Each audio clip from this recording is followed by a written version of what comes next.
تو کے لیے پہلی بار گئی تھی اور جب بارڈر کراسنگ ہوتی ہے، بہت پرانا واقعہ ہے، جب بارڈر کراسنگ ہوتی ہے تو بہت دیر ٹھہرنا پڑتا ہے، تو وہاں بچہ چھوٹا سا 7-8 برس کا، تو کہا وہاں پہ جو نگرانکار تھے، گارڈ تھے، انہوں نے کہا بچے کو سلا دو، جا کے پہلے سب کاروائی کرو پھر آ کے بچے کو لے لینا۔ گاڑی میں بچے کو سلا کے یہ لوگ گئے اور جیسے بارڈر کراسنگ ہوئی، آ کے دیکھا بچہ سو رہا ہے، یہ لوگ گاڑی میں بیٹھ کے نجف پہنچ گئے۔ نجف جیسے ہی پہنچے، نجف پہنچنے کے بعد اب جو دیکھا بچے کو ماں ہلا رہی ہے، بچہ اٹھ نہیں رہا ہے۔ سب لوگوں نے دیکھا، جب ہاسپٹل لے کے گئے بچہ مر چکا تھا، تو پھر وہیں ماں کی بیٹا بھی بچے کو وہیں دفن کر دیا۔ اس کے بعد بہت دن وہاں رہے، پھر نکلے، پھر کربلا آ گئے، لیکن ماں ہے کہ کسی زیارت کو نہیں جاتی، ماں اپنی ہوٹل نہیں رہتی ہے۔ ماں سمجھاتی، اس کی ماں سمجھاتی ایسا نہیں ناراض ہوتے، چلو آئے ہو زیارت کر لو، اللہ نے دیا تھا اور دے دے گا، نہ رو، لیکن وہ مانتی نہیں، میرا تو ایک ہی بیٹا تھا اور میں زیارتوں کے لیے آئی اور میں نہیں آؤں گی زیارت کو۔ اس طرح امام حسین کی زیارت بھی ہوئی، مولا عباس کی زیارت بھی ہوئی، زیارتیں اب آخری 2 دن باقی تھے، ماں نے بہت اصرار کیا چلو چلو زیارت کر لو، نہیں میرا بیٹا تو نہیں رہا، میں کیوں آؤں۔ اب آخری دن ہے، ماں نے بہت منا کر اسے مولا عباس کے روضے میں لے کے آئی۔ جیسے ہی روضے کے قریب پہنچ رہی ہے، آنکھوں میں آنسو ہے، باب الحوائج ہو، باب المراد ہو،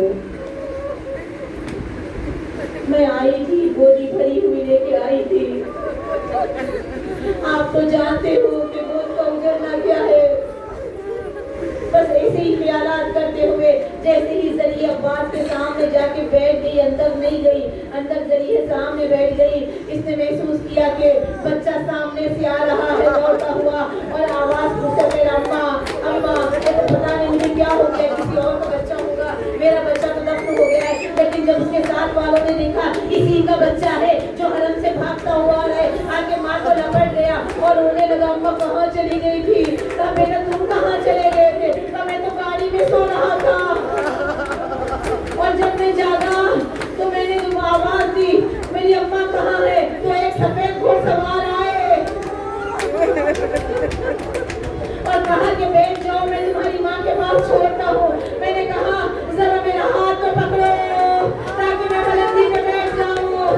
کہا میرے ہاتھ نہیں ہے کہ میں تمہارا ہاتھ پکڑوں۔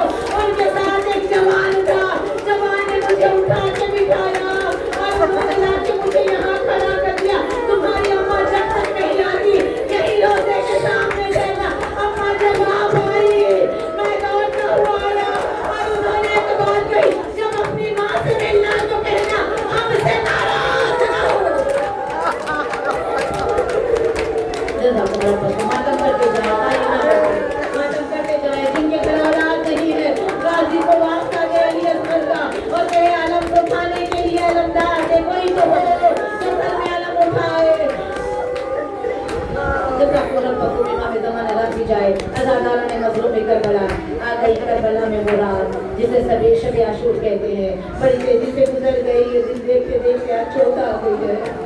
عزاداروں کون سے مصائب پڑھوں، کون سے مصائب چھوڑوں، کچھ سمجھ نہیں آ رہا ہے۔ اتنے مصائب گزرے ہیں ان راتوں میں علی کی بیٹی پر، اتنے مصائب گزرے ہیں۔